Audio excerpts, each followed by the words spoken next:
নমস্কার সবাইকে। পরম পিতা বাবা কি জয়। আজকের আলোচ্য বিষয় হচ্ছে আদর্শ বিষয়টা কেমন সেটা জানা আমাদের খুবই ইম্পর্টেন্স।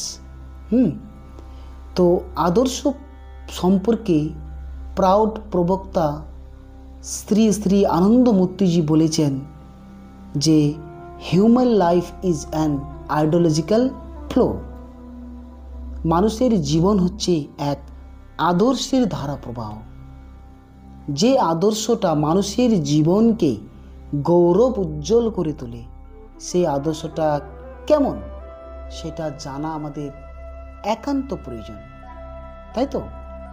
তো আদর্শর কথার অর্থ হচ্ছে যার দিকে তাকালে মানুষ তার জীবনে দিশা খুঁজে পাবে, মানুষ তার জীবনে সার্থকতা খুঁজে পাবে। সেটাই আদর্শ। আদর্শ কথার আরেকটি অর্থ হচ্ছে যেটা শ্রী শ্রী আনন্দমূর্তিজি বলেছেন যে আদর্শ কথার আরেকটি অর্থ হচ্ছে আয়না, যেটা আরসি শব্দ থেকে এসছে।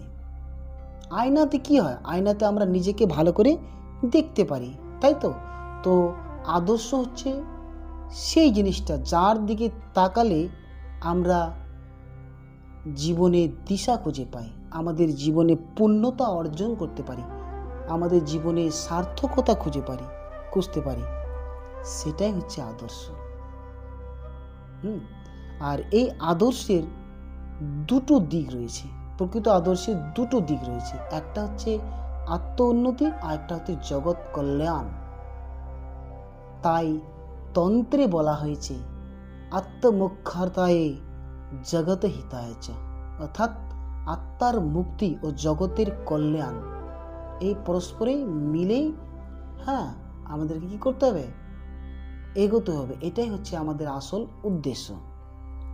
তাহলে আমাদের প্রত্যেককেই আদর্শবান আমাদের হতেই হবে। আদর্শ অনুসারে যে চলে না সে কিন্তু প্রকৃত মানুষ নয়। তন্ত্রে বলা হয়েছে যে আদর্শ অনুসারে যে চলে না, অর্থাৎ আদর্শের পথ যে অনুসরণ করে না সে কিন্তু প্রকৃত মানুষ নয়। তাহলে আমরা জানতে পারলাম যে আমরা যদি প্রকৃত মানুষ হতে চাই তাহলে আমাদেরকে আদর্শবান অবশ্যই হতে হবে। নমস্কার সবাই, ভালো থেকো।